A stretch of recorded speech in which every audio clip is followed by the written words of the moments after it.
Line லயனா dates, இது தரும் ஆரோக்கியம் இயற்கையானது. லயனா premium dates. GT Holidays. GT Holidays, South India's #1 travel brand. உலகமெங்கும் பறந்து வாழ்ந்து கொண்டிருக்கும் நம்முடைய தமிழ் உறவுகளுக்கு இனிமையான இந்நேரத்து வணக்கங்கள். இன்று நம்மோடு நாடு கடந்த தமிழ் அரசாங்கத்தினுடைய பிரதமர் இணைந்திருக்கிறார் திரு ருத்ரகுமார் அவர்கள். வணக்கம். வணக்கம். அதாவது அண்மை காலமாக 2 மாதத்துக்குள்ளாகவே 2 விஷயங்கள் தொடர்புல நீங்கள் ஒரு கடிதத்தையும் அதே போல சில வேண்டுதல்களையும் விட்டிருந்தீங்க. குறிப்பாக ஒன்று அமெரிக்காவால் உருவாக்கப்பட்ட போர்ட் ஆஃப் பீஸுக்கான ஒரு கடிதம், அடுத்து தமிழகத்தினுடைய தேர்தல் சார்ந்து ஒரு சில கோரிக்கைகளையும் முன்வைத்திருந்தீங்க. முதலாவது நாங்கள் தமிழ்நாடு தேர்தல் சார்ந்தான கோரிக்கைகள் தொடர்பில் இருந்து இந்த நேர்காணல் ஆரம்பிக்கலாம் அப்படின்னு சொல்லி நினைக்கிறேன். தமிழ்நாடு என்னுடைய பல கட்சிகள் தங்களுடைய தேர்தல் விஞ்ஞாபனங்கள்ல ஒவ்வொரு வருடமும் ஈழத்தமிழர்களுக்கு, குறிப்பாக இங்க இருக்கிற அகதிகள் அப்படின்ற பேரை கூட பார்த்தீர்கள் சொன்னால் மாற்றி இருக்கிறார்கள். இந்த மாதிரியான நம்முடைய மக்களுக்காகவும் சில விஷயங்கள், சில தேர்தல் விஞ்ஞாபனங்களை வைக்கிறது வழமை. ஆனால் அது நிறைவேற்றப்படுகிறதா இல்லையா என்பது தொடர்பில் மிகப்பெரிய ஒரு கேள்வி இருக்கு. இன்னும் கட்சிகள் தமது தேர்தல் அறிக்கை தொடர்பில் எந்த தகவலையும் இன்னுமே விடவில்லை. உங்களை பொறுத்த வரைக்கும் இந்த தமிழ்நாடு தேர்தல்ல தமிழ்நாட்டை சார்ந்த கட்சிகள் எந்த கட்சியாக இருந்தாலும் தேர்தல்ல நிற்கிற போது ஈழத்தமிழர்கள் தொடர்பில் என்ன உள்ளடக்கங்களை அவர்கள் வைக்க வேண்டும் என்பது உங்களுடைய கோரிக்கையாக இருக்கு? தமிழீழத்தின் திறவுகோல் தமிழகத்தில் தான் உண்டு என்பது அறிஞர்களுடைய கருத்து.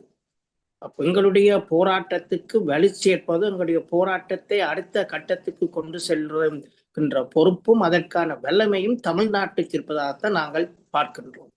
இன்றைக்கு தமிழ்நாடு இந்தியாவிலே ஒரு முதன்மையான மாநிலங்களில் ஒரு முக்கியமான மாநிலமாக கருதப்படுகின்றது.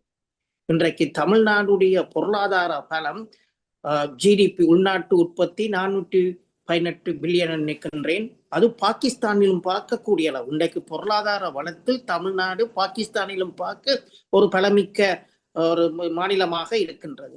மேலும் தமிழ்நாட்டினுடைய கேந்திர புவியியல் இருப்பிடமும் ஒரு மிக முக்கியமானது. உலக தலைவர்களால் தமிழ்நாடு முக்கியமாக பார்க்கப்படுகின்றது. நீங்கள் ஹில்லரி கிளின்டன் இந்தியாவுக்கு வந்த பொழுது அவர் டெல்லிக்கு போய்விட்டு பிறகு தமிழ்நாட்டுக்குத்தான் வந்தவர், வேறு மாநிலங்களுக்கு போகவில்லை.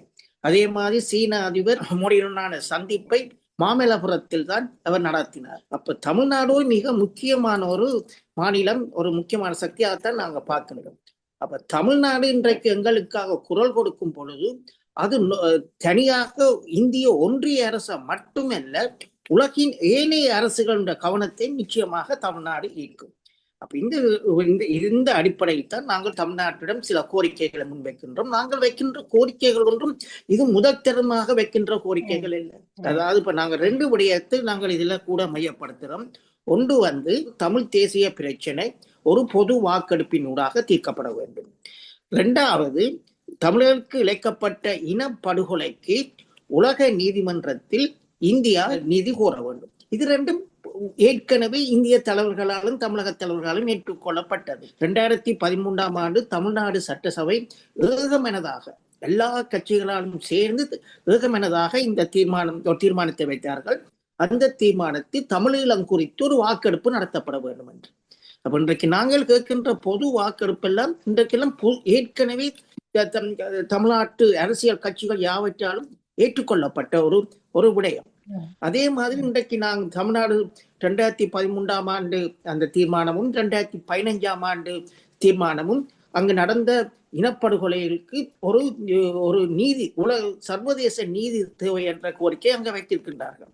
மற்றும் உங்களுக்கு ஞாபகம் இருக்கும் நினைக்கிறேன், 1983ஆம் ஆண்டு முள்ளிவாய்க்காலுக்கும் 83ஆம் ஆண்டு நடந்த அந்த பிளாக் ஜூலை, கருப்பு ஜூலையை தொடர்ந்து ஆகஸ்ட் மாதம் 16ஆம் தேதி தமிழ்நாட்டில் ஒரு பெரிய ஒரு கடையடைப்பு நடந்தது.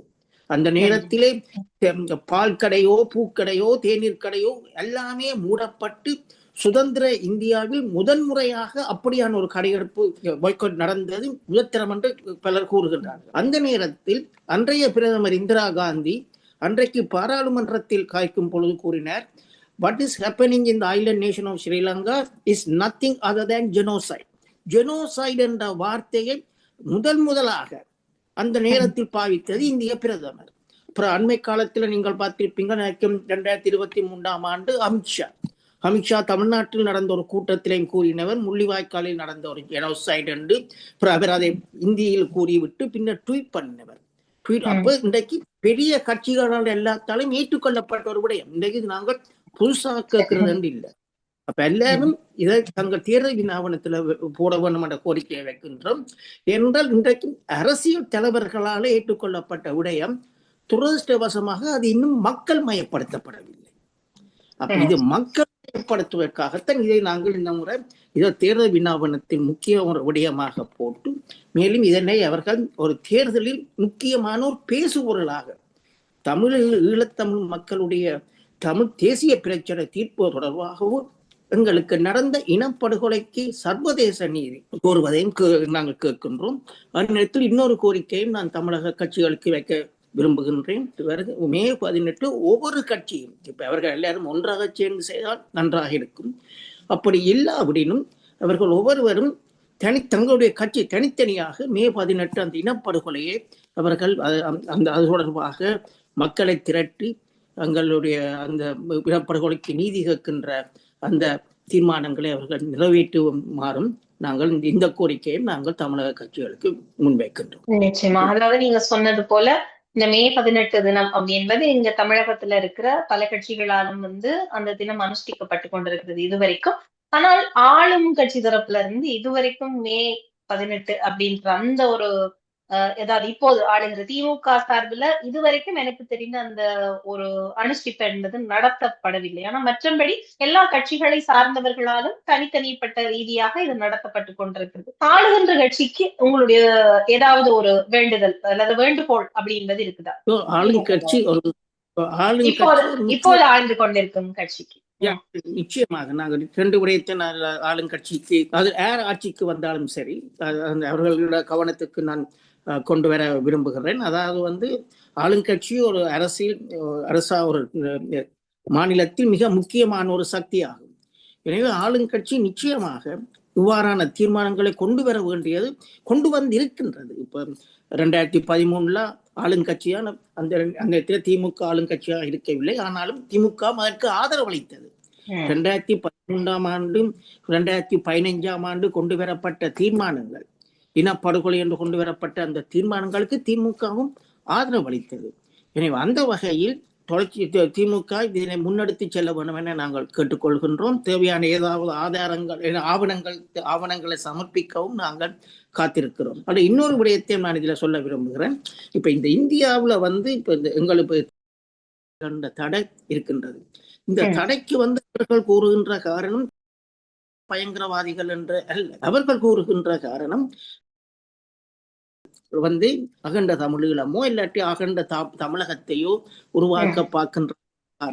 ஆனால் அவ்வாறான ஒரு நிலப்பாடு என்றுமே இருந்ததில்லை. அப்ப அண்மையில் கூட இந்த தடை தொடர்பாக நாங்கள் நாடு கடந்த தமிழீழ அரசாங்கம் கடந்த 7 ஆண்டுகளாக நாங்கள் நீதிமன்றத்தில் இது தொடர்பான ஆவணங்களை சமர்ப்பித்து எங்கள் வாதங்களை முன்வைத்துக் கொண்டு வருகின்றோம். ஆனால் அவர்கள் என்ன கூறுகின்றார்கள் என்றால் தடை நாடு கடந்த தமிழீழ அரசாங்கத்துக்கு தடை இல்லை, இணைய சட்ட கோட்பாடின்படி நாங்கள் இந்த வழக்கில் ஈடுபட முடியாது என்ற. அப்ப அண்மையில் கூட ஒரு 3 மாதத்துக்கு முன்னர் உச்ச நீதிமன்றத்தில் இந்திய உச்ச நீதிமன்றத்தில் நாங்கள் நாடு கடந்த தமிழக அப்ப நாங்கள் ஒரு மனுவை போட்டிருந்த நாங்கள் உச்ச நீதிமன்றத்தில். அப்ப அதுல நான் ஒரு சத்திய கடதாசியும் அதுல நான் சமர்ப்பித்திருந்தேன். அதாவது நான் இன்னைக்கு அவருடைய இந்த இயக்கத்துடன் 80களில் இருந்து பயணித்து வருகின்றேன். மேலும் பேச்சுவார்த்தைகளில் ஈடுபட்டிருக்கிறேன். எனக்கு தெரிந்தவரையில் எந்த ஒரு சமயத்திலும் அவர்கள் ஒரு அகண்ட தமிழீழத்தை உருவாக்குவதற்கு முயற்சியில் ஈடுபடவும் இல்லை, அந்த சிந்தனையும் இல்லை என்று அதை நான் உச்ச நீதிமன்றத்துக்கு நாங்கள் போட்டிருந்தோம். ஆனால் உச்ச நீதிமன்றம் நாங்களும் அந்த வழக்கில் நாங்கள் ஈடுபடுவதற்கு எங்களுக்கு உரிமை இல்லை என்ற அந்த அடிப்படையில் அந்த வாதத்தை அவர்கள் கருத்தில் கொள்ளவில்லை. ஆனால் இதனை நாங்கள் இந்திய ஆட்சியாளர்களுக்கு தெளிவாக சொல்ல விரும்புகின்றோம். அதாவது அகண்ட தமிழீழமோ அகண்ட தமிழகத்தை உருவாக்குகின்ற ஒரு நோக்கம் ஈழத்தமிழர்களுக்கு என்றுமே இருந்ததில்லை. அதில் இன்னொரு விடயத்தை நான் இந்த தடை தொடர்பாக கூற விரும்புகின்றேன். இந்த தடை தனியாக டெல்லியால மட்டும் போடப்படுகின்ற தடை இல்லை. இந்த டெல்லி இந்த தடைக்கு ஆதரவை கொடுக்கிறது தமிழக அரசு, தமிழக காவல்துறை இந்த ஆதரவை கொடுக்கின்றார்கள். அப்ப இது தொடர்பாக நாங்கள் ஒரு கோரிக்கையை தமிழக அரசுக்கு முன்வைத்தனாங்க. நான் நினைக்கிறேன் ஒரு வருடத்துக்கு முன்னரோ ஒரு 10 மாதத்துக்கு முன்னே இருக்கலாம். நாங்கள் இந்த கோரிக்கையை முன்வைத்தோம், தமிழக அரசு இந்த தடைக்கான ஆதரவை கொடுப்பதை நிறுத்த வேண்டும் என்று. அதாவது அரசு தலைவர்களுக்கு தெரிந்து இந்த விடயம் நடக்கப்படுகின்றதோ, தனியாக பியூரோக்ராட்ஸ் என்ன செய்கின்றார்களோ என்று தெரியவில்லை. ஆனால் அரசு கவனம் செய்து 91ஆம் ஆண்டு ஆரம்பத்தில இருந்து இந்த தடைக்கு உந்துதுணையாக இருக்கிறது தமிழக அரசாகத்தான் இருக்கின்ற கோர்ட்டு நீதிமன்றத்தில் அவர்கள் தமிழக அரசுடைய காவல்துறையினுடைய பத்திரங்களைத்தான் காட்டுகின்றார்கள். எனவே அந்த கோரிக்கையை நாங்கள் தமிழக அரசுக்கு முன்வைக்கின்றோம். தயவு செய்து அதனை நிறுத்தவும். தடையை நீக்குவதற்கு ஒன்றும் ப்ரோஆக்டிவா செய்யாவிட்டாலும் அதனை இந்த காவல்துறையால் சமர்ப்பிக்கப்படும் இந்த சாட்சியங்களை இனிமேல் அவர்கள் செய்யக்கூடாது என்று நாங்கள் அந்த ஒரு தோழமையுடன் ஒரு வேண்டுகோளை விட்டு நாங்கள் அதனை நான் திரும்பவும் இந்த சமயத்தில் நான் உங்களுக்கு மக்களுக்கும் கொண்டு செல்ல விரும்புகிறேன். நிச்சயமாக. அதாவது 2013-15 ஆண்டுகள்லயே தமிழக அரசால சில தீர்மானங்கள் நிறைவேற்றப்பட்டிருந்தது. இந்த பொது வாக்கெடுப்பாக இருக்கட்டும் அல்லது ஈழத்துக்கான அந்த வாக்கெடுப்பா இருக்கட்டும், இன அழிப்பு அந்த ஜெனோசைட்டுக்கான ஒரு தீர்வு அல்லது அதுக்கான ஒரு நீதி, இந்த ரெண்டும் கிட்டத்தட்ட 2013-15 இப்ப 2026 இத்தனை காலமும் எந்த விதமான ஒரு முன்னெடுப்புகளையும் தமிழகம் சார்ந்து யாரும் அவர்கள் நகர்த்தல. எங்கள் தரப்புல இருந்தும் கடிதம் மட்டும் எழுதினால் போதுமா? அதுக்கான டிப்ளோமேட் வேலைகள் ஏன் செய்யப்படலைன்னு சொன்னா வருடங்கள் கணக்கு, கிட்டத்தட்ட 10 வருடங்களுக்கு மேலாக ஆயிடுது அப்படின்னு சொல்லும் போது இது எப்படி நாங்கள் பார்க்கிறது? ஒரு ஊடகவியலாளர் இந்த கேள்வி மக்களுக்கும் இருக்கு. என்ன நடக்குது? ஏன் இதை முடியவில்லை? தொப்புள் கொடி உறவுகள் என்று சொல்லுகின்ற தமிழகத்திடம் கூட ஏன் எங்களால் இது முடியவில்லை அப்படின்ற ஒரு கேள்வி இருக்கு இல்லையா? நிச்சயமாக இதற்கு ஒரு முக்கிய ஒரு காரணம் இந்த எதிரான தடை. இப்ப நாங்கள் பல கூட்டங்களை நான் ஜூமில் பல கூட்டங்களில் நான் தமிழகத்து ஆர்வலர்களுடன் நான் கலந்துரையாடிக்கின்றேன். அவர்கள் கூறுகின்ற முக்கிய கருத்து என்னவென்றால், இந்த தடையை எடுங்க ஐயா, தடை எடுத்தால்தான் நாங்கள் இதை கொண்டு போகலாம். அப்ப அந்த அடிப்படையில் இப்ப நாடு கடந்த தமிழ் அரசாங்கம் என்று இப்ப நாங்கள் அங்கு ஒரு கூட்டம் வைப்பது என்றால் கூட எங்களுக்கு மிகவும் சிரமம், எங்களுக்கு அனுமதி மறுக்கப்பட்டு கொண்டு இருக்கின்றது. இப்ப நாங்கள் எங்களுடைய பாராளுமன்ற அமர்வை 2 வருடங்களுக்கு முன்னர் தமிழகத்தில் நாங்கள் வைத்தோம். அவர்கள் எந்த விதமான முன்னறிவித்தலும் அந்த இந்த பாராளுமன்றத்தை நிப்பாட்டி அதில் கலந்து கொண்டவர்களையும் தடுத்து நிறுத்திவிட்டு போனார்கள். ஒன்று எங்களுக்குள்ள ஒரு சிரமத்தை கூறுகின்றேன். நாடு கடந்த தமிழீழ அரசாங்கத்தை அவர்களுடைய ஒரு நீட்சியாகத்தான் காவல்துறையினர் அதனை கருத்தில் கொண்டு எங்களுடைய நடவடிக்கைகளுக்கு அங்கு மிகவும் சிரமம் தடைகளை போடுகின்றார்கள். ஆனா இனிமே தான் இதே தமிழகத்து தலைவர்கள் முன்னுக்கெடுக்க வேண்டும். அதே நேரத்தில் ஈழத்து நாங்களும் இப்ப அதுக்குத்தான் இப்ப இன்றைக்கு உடைய இந்த நேர்காணல் நீங்கள் அழைத்த பொழுது நான் மிகவும் மகிழ்ச்சியாக இருந்தது என்ற உங்களுக்கு ஒரு சந்தர்ப்பம் கிடைக்கின்றது. தமிழகத்து மக்களிடம் இதை கொண்டு செல்வதற்கான ஒரு சந்தர்ப்பம் கிடைக்கிறது. அதில் தான் நாங்கள் கூடிய கவனங்களும் மேலும் எங்களுடைய இந்திய உறுப்பினர்களும் மற்ற அமைப்புகள் நாங்கள் எல்லாருமாக சேர்ந்து இதை நாங்கள் இந்த முறை கூட இன்னொரு கட்சியுடன் சேர்ந்து ஒரு மாபெரும் மாநாட்டு எழுச்சி மாநாடு இந்த வருஷம் உங்களுக்கு தெரியும். வட்டுக்கோட்டை தீர்மானத்தின் 50வது வருஷம். 76ஆம் ஆண்டு வட்டுக்கோட்டை தீர்மானம், 77ஆம் ஆண்டு அதற்கான மக்கள் கொடுத்தது. அதிலிருந்து ஆரம்பிச்ச அந்த விடுதலை போராட்டம், ஆயுத போராட்டம், இன்றைக்கெல்லாம் எங்களுடைய போராட்டத்தின் ஒரு முக்கிய ஒரு அச்சாணியாக இருப்பது வட்டுக்கோட்டை தீர்மானம் 50வது வருஷம். அப்ப நாங்கள் இதனை நாங்கள் தமிழகம் எங்கும் இந்த 50வது வருடத்த தீர்மானத்தை மக்கள் மத்தியில் கொண்டு செல்ல வேண்டும். அதற்கான கருத்தரங்குகள், மாநாடுகள் அவற்றை நாங்கள் நடத்த வேண்டும்.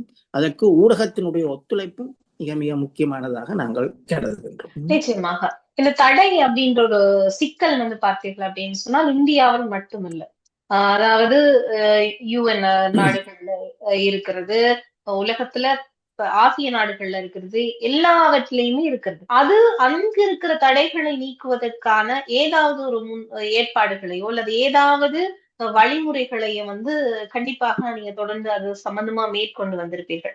இப்ப என்னுடைய கேள்வி இதுவல்ல, உண்மையாக இந்த தடைக்குரிய மூலம் யார்?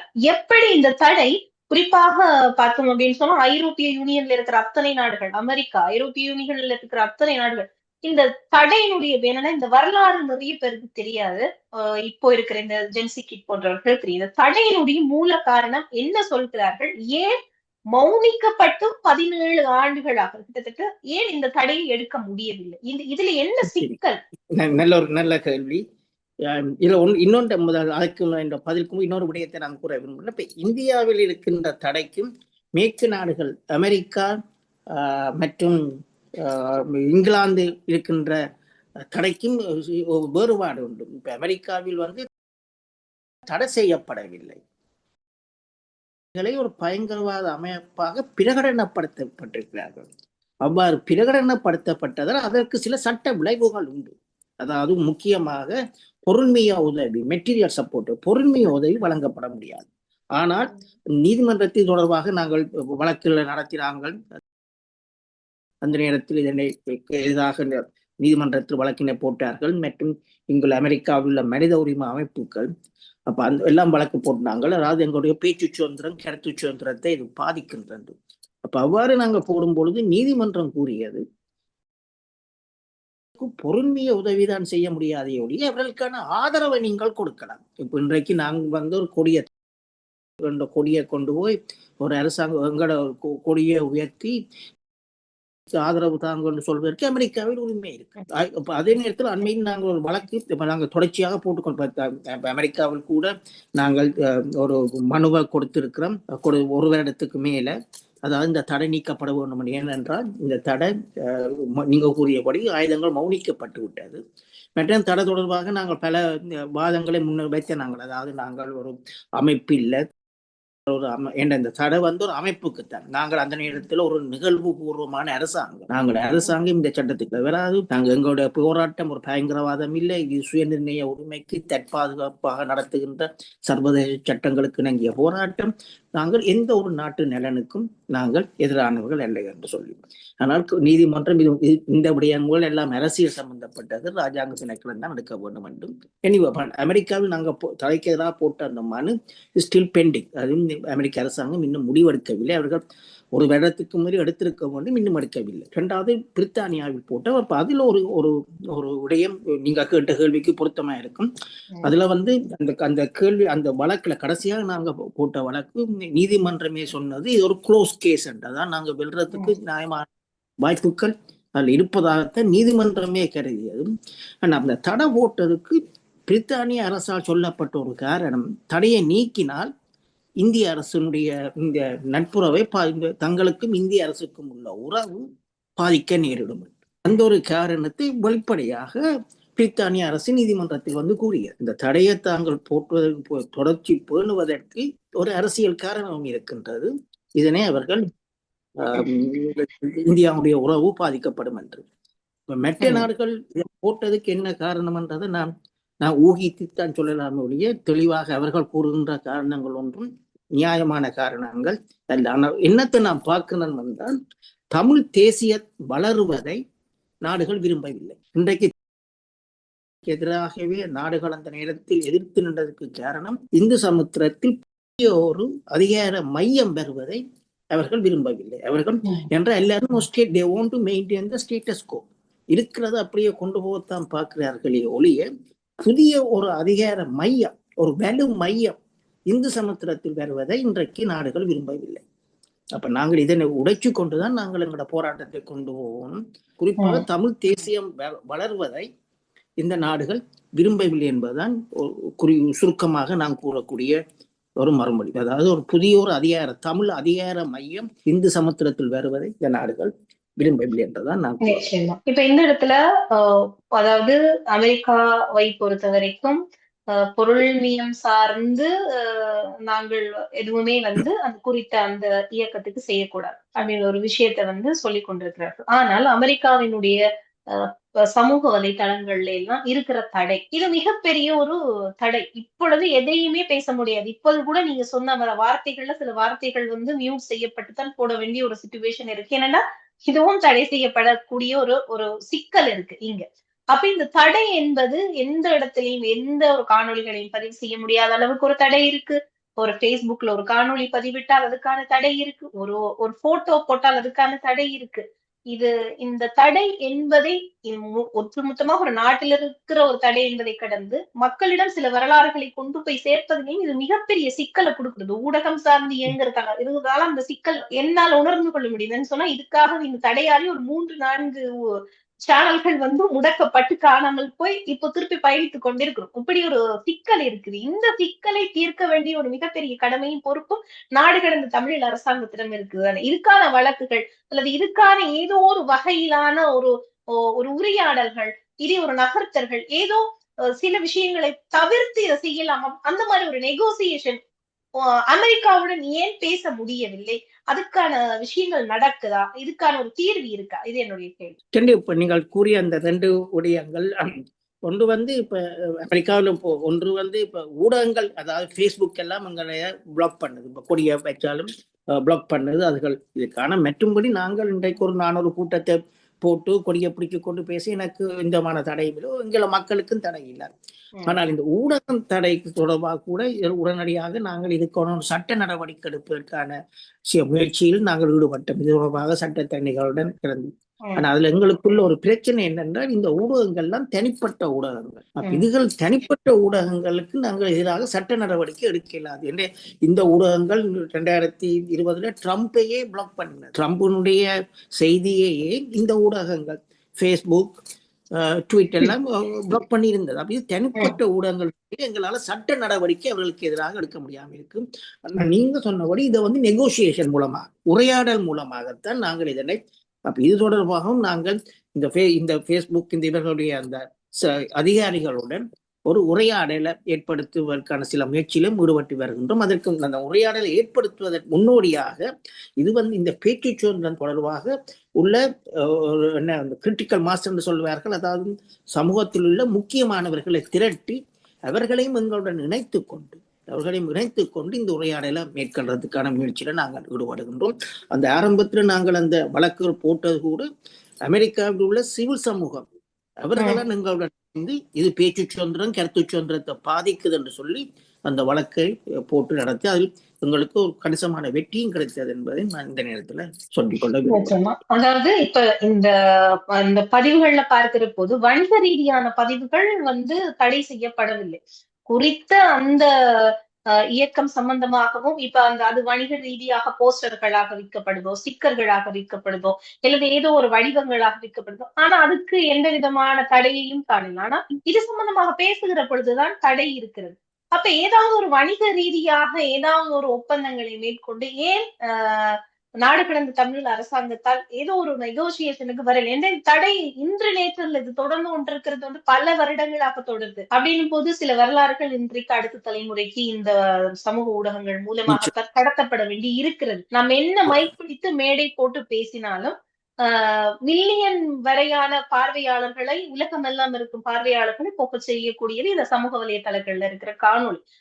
இதுக்கான கண்டிப்பாக ஏதாவது ஒரு தீர்வு ஒன்று இருக்க வேண்டும். ஏதாவது ஒரு கொஞ்சமாவது இதுக்கான முன்னேற்பாடுகள் அல்லது முன் நகர்த்தல் நகர்ந்து இருக்கா? இல்ல, முன்னேற்பாடுகள் நாங்கள் அதில் ஈடுபட்டு வருகின்றோம். நான் கூறியபடி, அதாவது அந்த இது தொடர்பான சமூக தலைவர்களை, அதாவது பேச்சு சுதந்திரம், கருத்து சுதந்திரம் தொடர்பான சமூக ஆர்வலர்கள், அதாவது அந்தந்த நாடுகள் இருக்க தமிழ் மக்கள், தமிழ் இனத்தை சேர்ந்தவர்கள் இல்லாமல் அந்தந்த நாடுகளில் உள்ள அவர்களை இணைத்து அதன் மூலமாக இந்த உரையாடலை இந்த பேஸ்புக்களுடன் செய்வதற்கான முயற்சியில் நாங்கள் ஈடுபட்டு வருகின்றோம். இப்ப நாங்கள் செய்யறது சரி என்று முடிஞ்ச என்று சொல்ல கூட செய்ய வேணும். ஆனால் இந்த தடை தொடர்பாக நாங்கள் சட்ட ஆலோசகராக இருந்த காலத்தில் 97ஆம் ஆண்டில் இருந்து அடுத்த 97ஆம் ஆண்டிலிருந்து இந்த தடைகளுக்கு எதிரான சட்ட நடவடிக்கைகளை நாங்கள் எடுத்துக்கொண்டு வருகின்றோம். இந்தியாவிலும் எடுக்கிறோம், அமெரிக்காவிலும் எடுக்கிறோம், பெரிய பிரித்தானியாவிலும் எடுக்கிறோம். இதிலே நாங்கள் தொடர்ச்சியாக எடுத்துக்கொண்டிருக்கோம். ஆனால் இது கூடிய அளவு, நீங்க கூடிய அளவு செயற்பாடுகள் தேவை என்பதில் எந்த மாற்று கருத்தும் இல்லை. அமெரிக்காவினுடைய போர்ட் ஆஃப் பீஸ்க்கு வந்து February 19ஆம் தேதி ஒரு முக்கியமான ஒரு கடிதம் ஒன்றை நீங்க எழுதியிருந்தீங்க.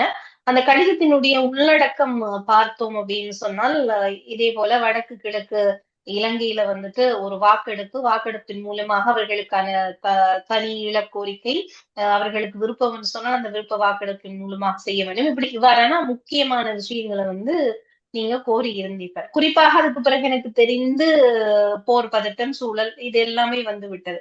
அந்த கடிதத்தினுடைய முக்கிய சாராம்சத்தை வந்து இந்த தருணத்தை உங்களுடைய நேயர்களுக்கு நீங்க சொல்லணும். அதே போல அமெரிக்காவிடமிருந்து ஏதாவது ரெஸ்பான்ஸ் வந்ததா, ஏதாவது நகர்த்தல்கள் வந்ததா அப்படின்ற ஒரு விஷயத்தையும் நீங்க பதிவு செய்யணும்னு நான் கேட்டுக்கொள்றேன். ஓகே, நிச்சயமா இந்த கடிதத்தை நாங்கள் எழுதியக்கு முக்கிய காரணம் இப்ப தற்போதைய உலக ஒழுங்கு அரசுகளை மையப்படுத்தித்தான் இருக்குது. அதாவது நாடுகள் ஸ்டேட் சென்ட்ரிக் இன்டர்நேஷனல் ஆர்டரா தான் இருக்கு. இப்போ நீங்கள் ஐக்கிய நாடுகள் சபை எடுத்தாலும் சரி, இந்த ஐக்கிய நாடு சபையில பொதுச்சபை எடுத்தாலும் சரி, மனித உரிமை பேரவை எடுத்தாலும் சரி, உலக நீதிமன்றத்தை எடுத்தாலும் சரி, குற்றவியல் எல்லாம் நாடுகள் தான் அங்க அங்கத்தவர்களாக இருக்கின்றார்கள். அப்ப நாடற்ற தேசிய இனங்களுக்கு அங்கு நாங்கள் எங்களுடைய இதுகளை எடுத்துச் சொல்வதற்கு, எங்களுடைய கோரிக்கைகளை எடுத்துச் சொல்வதற்கு அங்க ஸ்பேஸ் இல்லை, அங்க வெளி இல்லை. நாங்கள் வெறுமனே ஒரு பார்வையாளர்களாகத்தான் இருக்கின்றோம். அப்ப இப்ப இருக்கின்ற இந்த ஸ்டேட் சென்ட்ரிக் இந்த நாடுகளை மையப்படுத்திய உலக ஒழுங்கு வந்து நாடற்ற தேசிய இனங்களுக்கு உடைய சுதந்திரத்துக்கும் நீதிக்கும் உகந்ததாக இல்லை. அப்ப இந்த உலக ஒழுங்கு மாற வேண்டும். இன்றைக்கு ஐக்கிய நாடுகள் சபை வந்து முழுமையாக ஒரு நாடுகளை மையப்படுத்தித்தான் இருக்கின்றது. எனவே அதற்கு மாற்றாக இன்னொரு உலக அமைப்பு வரும் பொழுது அதன் ஆரம்பத்திலே அதனை நாங்கள் இன்ஃப்ளூயன்ஸ் பண்ணி அதன் மூலமாக நாடற்ற தேசிய இனங்களுக்கும் நீதி கோருவதற்கான முயற்சியில் தான் நாங்கள் அதில் ஈடுபட்டிருக்கின்றோம். இன்றைக்கு ட்ரம்ப் பொறுத்த மட்டும் தற்போதைய உலக ஒழுங்கு அமெரிக்காவில்தான் இந்த உலக ஒழுங்கு கொண்டு வரப்பட்டது. ஆனா இந்த உலக ஒழுங்கு தற்சமயம் ட்ரம்புடைய நிர்வாகத்தின் இந்த உலக ஒழுங்குக்கு எதிராகத்தான் ட்ரம்ப் ஈடுபடுகின்றார். அதாவது இந்த உலக ஒழுங்கை அவரும் மாற்ற வேண்டும் என்று இதனை நீக்கி புதிய ஒரு உலக ஒழுங்கை கொண்டு வர வேண்டும் என்று அவர் நினைக்கிறார். நாங்கள் நினைக்கிறோம் இந்த உலக ஒழுங்கை மாற்றி புதிய ஒரு உலக கொண்டு வர வேண்டும் என்று.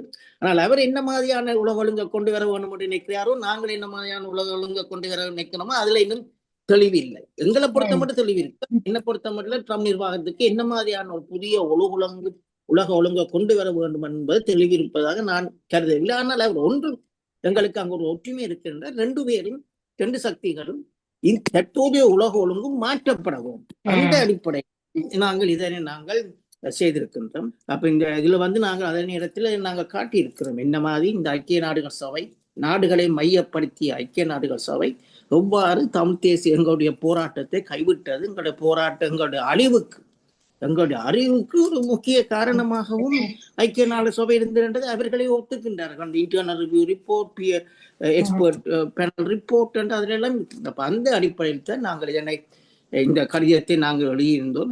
ஆரம்பத்திலேயே இந்த சபை இந்த போர்ட் ஆஃப் பீஸ் உருவாகின்ற ஆரம்பத்திலேயே அதனை இன்ஃப்ளூயன்ஸ் பண்ணி தேசிய இனங்களுக்கு நாங்கள் சுதந்திரத்துக்கு நீதி கோரத்துக்கும் ஒரு களமாக அதை மாற்றும் அந்த முயற்சியில் தான் நாங்கள் ஈடுபட்டிருக்கோம். அதில் இந்த கடிதத்தை நாங்கள் அனுப்பியிருந்தோம். அதில் நீங்கள் பார்த்திருப்பீங்க முழுசா. நான் எங்களுடைய போராட்டத்தின் பின்னணி ஐக்கிய நாடுகள் சபை எங்களுக்கு என்ன மாதிரி கைவிட்ட எல்லாம் போட்டிருக்கோம். ஆனால் இதுவரை எங்களுக்கு அந்த நாங்கள் எழுதிய கடிதத்துக்கு பதில் வரவில்லை. ஆனால் வரும் என்று நான் எதிர்பார்க்கின்றேன். நான் ஏதாவது விதத்தில் இந்த பதில் வரும் என்று எதிர்பார்க்கிறேன். அதற்கிடையில் இந்த போர் வந்து அங்கே இந்த பிரச்சனைகள் எங்களுடைய பின்னோக்கி தள்ளப்பட்டு விட்டதாக கருதுகின்றேன். ஆனால் நாங்கள் தொடர்ச்சியாக இந்த முயற்சியில் நாங்கள் புது முயற்சியில நாங்கள் ஈடுபட்டு கொண்டுதான் இருக்க போறோம். இப்ப அமெரிக்காவினுடைய இந்த போர்ட் ஆஃப் பீஸுக்கான ஒரு கடிதம், இப்போ நீங்க தமிழ்நாட்டு தேர்தல் தொடர்பில் இப்படி ஒரு வேலை திட்டம், இதை தாண்டி இந்த மக்களுக்கான நீதிக்காகவும் பொது வாக்கெடுப்புக்காகவும் நாடு கடந்த தமிழ் அரசாங்கம் என்ன மாதிரியான டிப்ளோமேட்ஸ் வேலைகளை செய்யுது அப்படின்றத மக்களுக்கு சொல்ல முடியும்? நாங்கள் குறிப்பாக அடுத்த இந்த சர்வதேச நீதி தொடர்பு ஒன்று வந்து நாங்கள் இதை தமிழ்நாட்டை கேட்கின்றோம். அதாவது ஜெனோசைட் கன்வென்ஷன்ல 163 நாடுகள் அதுல கையொப்பமிட்டிருக்கின்றன. அதில் எந்த ஒரு நாடாவது ஸ்ரீலங்காவுக்கு எதிராக உலக நீதிமன்றத்தில் எங்கள் சார்பில் வழக்குகளை நீதி கேட்டு நடவடிக்கைகள் எடுக்கலாம். இன்றைக்கு நாங்கள் தமிழ்நாட்டிட்ட கேட்கிறோம், நீங்கள் இந்தியா அப்படி செய்ய வேண்டும் என்ற நிலப்பாட்டு எடுக்கிறோம். ஆனா நாங்கள் தனியே இந்தியாவுடன் மட்டும் நாங்கள் நிற்காம மற்ற நாடுகளிடம் இந்த மாதிரியான சட்ட நடவடிக்கைகள் எடுக்கக்கூடிய மற்ற நாடுகளையும் நாங்கள் அணுகி வருகின்றோம். அதுக்கு அந்த நாடுகளுக்கு அணுகும் பொழுது கொடுப்பதற்கான சட்ட லீகல் பிரீஃப்ஸ் அதுகளையும் நாங்கள் இந்த இனப்படுகொலை தொடர்பான பல சட்ட அறிஞர்கள் மூலமாக தயாரித்து அதனையும் நாங்கள் அவர்களிடம் கொடுக்க இருக்கின்றோம். இந்தியா ஒரு முக்கியமானது. ஆனால் தனியாக இந்தியாவில் மட்டும் நாங்கள் எங்களுடைய போராட்டத்தை நாங்கள் தங்கியிருப்பதாக பார்க்கவில்லை. இன்றைக்கு உலகத்தில் மற்ற நாடுகளையும் அப்ப நாங்கள் இன்றைக்கு முக்கியமாக நாங்கள் கோருவது ஒன்று வந்து உலக நீதிமன்றத்தில் எங்களுடைய இதை நாங்கள் அங்கு கொண்டு போகணும். எங்களுக்கு இனப்படுகொலைக்கான நீதி ஏதாவது ஒரு நாடு ஆனால் அதற்கு அந்த நாட்டுக்கான சட்ட உதவிகளை நாங்கள் நிச்சயமாக வழங்குவோம். அந்த முயற்சியிலும் நாங்கள் ஈடுபட்டு வருகின்றோம். அடுத்ததாக நான் எங்களுடைய இது வந்து அரசியல், உலக அரசியல் வந்து பூகோள அரசியலுடன் சம்பந்தப்பட்டது. இன்றைக்கு எங்களுடைய நாங்கள் இருக்கின்ற எங்களுடைய புவியியல் இருப்பிடம் வந்து இன்றைக்கு ஒரு கேந்திர முக்கியத்துவம் வாய்ந்த விடயம். இப்ப அண்மையில் நடந்த அந்த ஈரானிய கப்பல் மூழ்கடிக்க, இந்து சமுத்திரத்தில் மூழ்கடிக்கப்பட்ட அந்த விடயம் ஒன்றை காட்டுது. இந்து சமுத்திரம் இவ்வளத்துக்கு ஒரு முக்கியமான பிரதேசமாக வருகின்றது.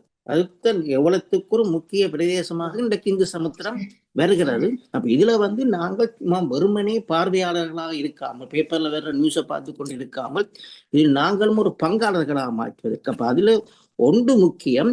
நாங்கள் எங்களுடைய இறமை தனியாக நிலத்தில் மட்டுமல்ல, நிலத்து அண்டிய கடலிலும் எங்களுக்கு உரிமை, எங்களுடைய இறமை இருக்கின்றது என்பதை நாங்கள் வலியுறுத்த வேண்டும். இதில் தாயக தலைவர்களும் அவர்கள் என்னத்தை தீர்வை பற்றி பேசினாங்க, என்னத்தை அரச வெளிநாட்டு தூர்களை சந்திக்கும் பொழுதும் தனியாக எங்களுடைய இறமை வடகிழக்கு நிலப்பகுதியில் மட்டுமல்ல, வடகிழக்கு நிலப்பகுதியை அண்டிய கடலிலும் எங்களுக்கு உரிமை இருக்கு. கடல் தான் முக்கியம். கடல் தான் முக்கியம்.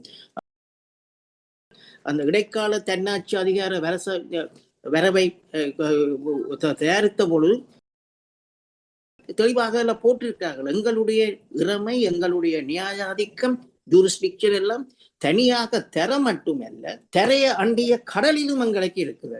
இன்றைக்கு நாங்கள் எல்லாரும் புலத்திலும் சரி தாயகத்திலும் சரி அரசியல் தீர்வு பெற்று பேசுகின்றவர்கள் எங்களுடைய இறமை கடலிலும் உண்டு என்பதை வலியுறுத்த வேண்டும் என கேட்கின்ற முதன்முறையாக எனக்கு தெரிந்த வரையில இந்த கடலுக்கான இதை சட்டப்படி கேட்டவர்கள். எனவே நாங்கள் இன்றைக்கு தொடர்ச்சியாக கடலில் எங்களுடைய இறமையை நாங்கள் நிலைநாட்டுவதற்கான முயற்சியில் ஈடுபட வேண்டும். நிச்சயமா. அதாவது உலகத்தினுடைய மையம் இந்து சமுத்திரம், இந்து சமுத்திரத்தினுடைய மையம் இலங்கை, இலங்கையினுடைய முக்கியமான ஒரு பிராந்தியமாக இப்ப கூட சிக்கல்ல சிக்கி இருக்கிறது திருவோணமலை துறைமுகம் தான் அப்படின்றதில் சமகால அரசியல்ல உற்று பார்க்கக்கூடியதாக இருக்கிறது. பல விஷயங்களை வந்து நீங்க சொல்லி இருந்தீங்க. பல விஷயங்களுக்கான ஒரு அடித்தளத்தை இந்த எதிர்வருகின்ற தமிழகத்தினுடைய சட்டமன்ற தேர்தல் என்பது எங்களுக்கு ஆவணை செய்யும்படி நிர்ணயிக்க வேணும் அப்படின்ற ஒரு விஷயத்தை நீங்க பதிவு செய்திருந்தீங்க. இது மக்கள் வாயிலாக சேர வேண்டிய இடங்களுக்கு போய் சேர வேண்டும் அப்படின்னு சொல்லி நானும் நினைக்கிறேன். உங்களுடைய ஒரு பிஸி ஷெடியூல்ல வந்து இந்த நேர்காணலை எனக்கு கொடுத்ததுக்காக உங்களுக்காகவும் இந்த தருணத்துக்காகவும் இந்த கல்வியான நேரத்துக்காகவும் நன்றி. இந்த சந்தர்ப்பம் தந்ததுக்கு பாராட்டு. நன்றி. லயனா டேட்ஸ், இது தரும் ஆரோக்கியம் இயற்கையானது. லைனா premium dates. GT Holidays, South India's #1 travel brand.